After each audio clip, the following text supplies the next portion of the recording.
Up is Gilbert Northwestern against Stafford. East Windsor Summers battle of undefeateds. Game 2 of our big 3-on-3. I told you since 11 a.m. I felt like I'm going to puke. And that's a great feeling. That's nerves. And if you're not feeling that, you're not alive for this. Here we go. Stafford coach Brian Mazzone was ready. So too for the Bulldogs' biggest fan, Stafford High senior Johnny Gilfredo, remarkably strong and spirited as he lives courageously with a rare skin disease. Fellow unbeaten Gilbert Northwestern, the opponent, Pequot play. First play from scrimmage for Stafford. And oh my, check that out. That is going to be a touchdown. 76-yard bomb, the spirit of 76. Nate LaJoy to Brandon Callenbach. And then a running touchdown. Justin Grant scores. 6 more for Stafford. Watch this. Johnny Gilfredo looking on. And LaJoy goes to Callenbach again down the sideline for another score. With some awesome defense, too. Stafford makes a statement. Watch out, Class S. 40-7 the final. CBTVsports.org. A loss to Ellington on October 22nd spoiled the potential unbeaten season for the Stafford East Windsor Summers Football Co-op. They are having their best season yet, however, and they are chasing an ever-elusive state title berth. Find out how they are putting it all together inside this week's In the Huddle.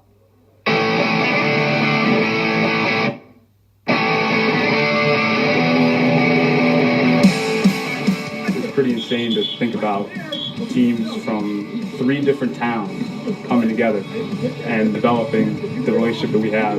It's really fun ingratiating yourself with different people from different towns.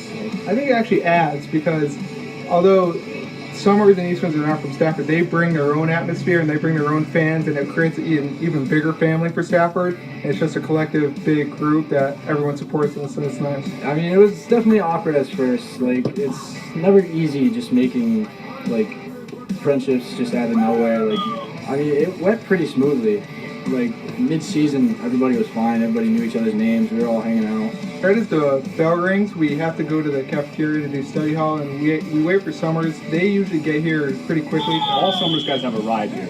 Either the parents bring them or they have cars. I personally have a car, so I drive myself home every day, pick up my pads, and then I come here. East Windsor, actually, this is the first year we've had a bus.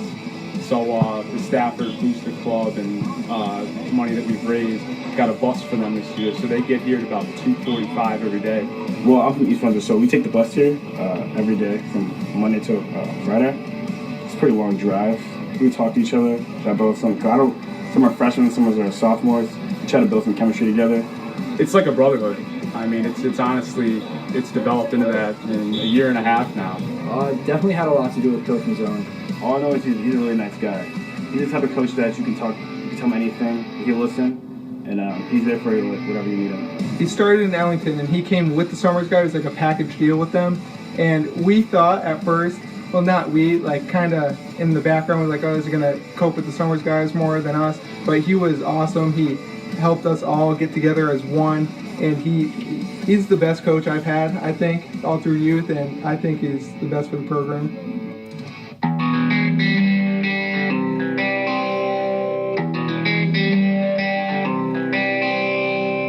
Right before a game, we all come into one room, we're silent, and we're just getting focused, and our coach comes in, gives us a speech, and gets us really focused for the game. And then we walk all the way up to the field, and we line up over by the far gate by the scoreboard. And we have a little pregame ritual. We sway back and forth, left, right, and then the John Cena WWE theme song plays. Honestly, Nate LaJoy, our quarterback, he's just obsessed with WWE, so once he got a hold of the pregame playlist, that's the way that came about. I don't mind it. I think it's pretty cool. When we first came together last year, it was hard at first. We didn't know each other. We didn't know how we would respond with Ellington people. We didn't have a good season before that, so maybe they didn't think too highly of us. Leaving Ellington at first was really, really difficult for me. I actually contemplated not even playing anymore after my sophomore year. Because, I mean, going from a 9-2 playoff team, playing teams like St. Joe's in the state semifinals, and then coming to an 0-11 dormant, Stafford, it's pretty difficult. But after Coach Mazzone was offered the job here and accepted it, I think that really changed my mind because I had a good relationship with him back at Ellington when he coached for them. And I think that was the final nail in the coffin of me playing again. But after the year we had last year, I think a lot of people are really excited about this program we got going here. So we bonded. outside of football, which made it better inside of football. Like went to each other's houses and bonded. So it was pretty easy actually. We meshed pretty well, and it showed on the field. I mean, it's really rewarding. Obviously, we went 4-6 last year, but it was like we met all our goals as a team, and it was really it was a humbling experience coming to Stafford and meeting all new guys. I mean, it's like a whole new family. We bond each other. I love every single one person on this team. It's just a good family atmosphere, and no one is outcasted. We're all welcomed. I'd say we're all represented. It's not just Stafford. Like, the uniforms don't say Stafford, they say Bulldogs. We're represented as a family under the Bulldogs. So, like, someone from Summers is not coming here playing under Stafford, they're playing under the Bulldogs. 2 seasons ago, Stafford and Ellington were high school football co-op partners. Today, they played against each other. Ellington opened the scoring with that first quarter TD run from quarterback Robert Ecker. Ellington got great line play today from both sides of the ball. The Knights made it 14-zip on the 71-yard second quarter touchdown run from Isaiah Castro-Vega. The Ellington defense was immense this afternoon in the rain. 7 total sacks for the Knights. Colby Unterstein and Nick Abruzzi teaming up there. Stafford would score early third quarter. Justin Grant cuts the Ellington lead to 14-7, but the Knights answered with the final 2 touchdowns of the afternoon. One more from Castro-Vega, one more from Ecker. Stafford, which scored 40 points a week ago, gets just 7 today. Both teams are now 5-1 after Ellington, missing 4 starters in this game, wins by a 28-7 final. And for Stafford, East Windsor Summers as they hosted SMSA University Classical out of Hartford. Bulldog seniors honored included Hunter Daigle. Visiting Tigerhawk struck first, give the touchdown to Alan Walker, running his way in for 6. Stafford responds, though, not about to let down their biggest fan, senior classmate Johnny Gianfrido. He was honored tonight, too. It's Bulldog QB Nate LaJoy to Joe Monagillo. Touchdown, Stafford, East Windsor Summers. That cut the deficit to 8-6. Stafford took the lead later. LaJoy with another TD pass to the guy they affectionately called Goldilocks, Brandon Kallenbach. Not too cold, not too hot, just right for Goldilocks. Stafford beats SMSA by a 42-34 final. The Bulldogs are currently the 7th seed in Class S in the playoff standings with a record of 7-1. Stafford, East Windsor Summers in the playoffs for the first time ever, but with the difficult task of having to play a mighty Ansonia. Chargers already up a score when Markel Dobbs returns the punt 30 yards for an Ansonia touchdown. Never good when you're punting from your own end zone. Charger head coach Tom Brockett has led his team to the state finals the last 6 years. Stafford pass has picked off the official pays the price, and Ansonia's Justin Lopez is coming towards me 70 yards, and when our friend Dave Phillips steps out of the way, there's Lopez, pick 6 touchdown. Dobbs finished with 5 touchdowns. This one coming up 74 yards for a score. Still in the first quarter at this point.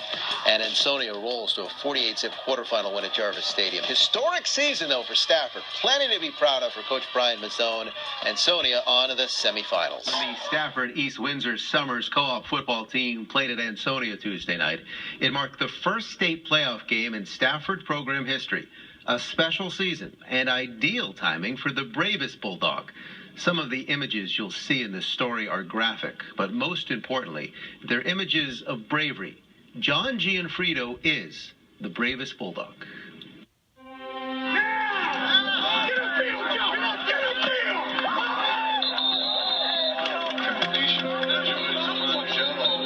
When this job was open, we lost 22 games in a row. There were 17 kids in the program. D-Train, I love the way those feet are moving right now. Love the way those feet Going into the season, a lot of people were telling me you guys are going to go 4-6 and you're not going to do anything. Doing something to prove people wrong and exceed expectations is the playoffs. And I'm telling you what needed to happen. We needed to meet each other. That's what needed to happen. You start winning your first couple games and the town just goes crazy. We needed to find each other. And somehow we found that. Gives them something to be proud of and to look forward to. And I'm telling you, you belong here. I told you since 11 a.m., I felt like I'm going to puke. And that's a great feeling. That's nerves. And if you're not feeling that, you're not alive for this. It was a football season like none other in Stafford history. Teamed in a co-op with Summers and East Windsor, the Bulldogs earned their first ever trip to the state playoffs. Everything that you guys have put through, tonight's your night. Let's finish this strong. I love all you guys, man. I love you to death. Let's get this done. Let's go, boys. Let's go, boys.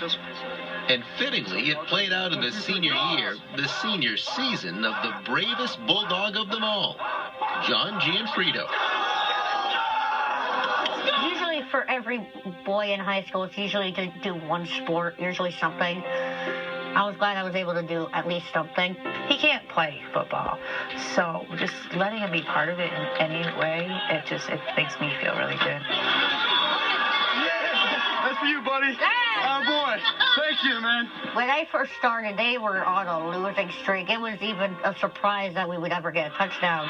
Now this year, because we're actually winning, I'm literally straining my voice, and my music teacher, Mrs. Dillon, has warned me not to. And I'm like, I don't care. We're on a winning streak.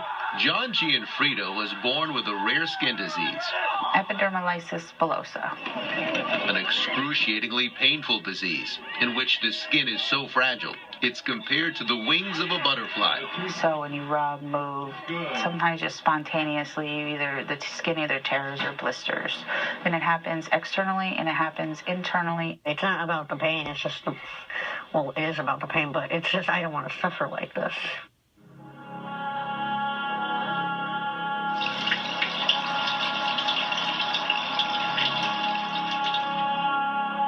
To prevent infection, Brenda Gianfrido gives her son nightly baths and bandage changes. But when I do bandages and sometimes just slightly bumping him accidentally, I'm causing him pain. I have to cause him pain in order to care for him, which I think is the hardest thing to grasp as a parent.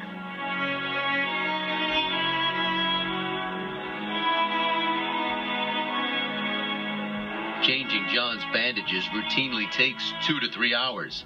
A tedious process that became a daily necessity after John spent 5 weeks in the hospital this summer with a MRSA infection. 5 weeks that cast his future in doubt. John's just inspirational. He does everything, and I would most certainly compare John to the football season. Something that wasn't supposed to happen happened. The main thing that triggers me is what's wrong with you. It's not the way they say, it's the way how they look at me. It's how they look. And so usually I just look at them and I'm like, try living one day in mine.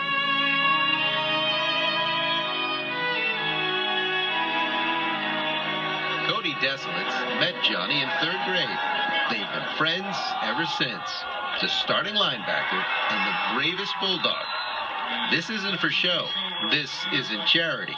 This is genuine friendship. I'm very open to say that he's my best friend. He very much so cares about me as a person as I care about him. Somebody picked on Cody, I hurt him to run him over. I am not joking. Seeing a high school boy who has such a heart, it makes me want to cry every time, I talk to him, and I just want to give him a big hug. And Cody doesn't know what it means to me. When I see John in the hallways, I don't want it to be, you're in pain, I know that, but it's like, I want it to be, yo, what's up, home slice? That's how it goes. I want him to be comfortable.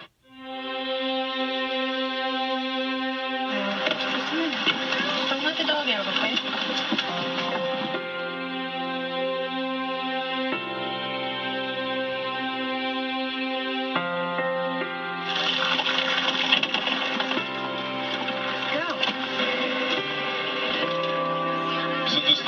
Recognize all our senior players and their parents.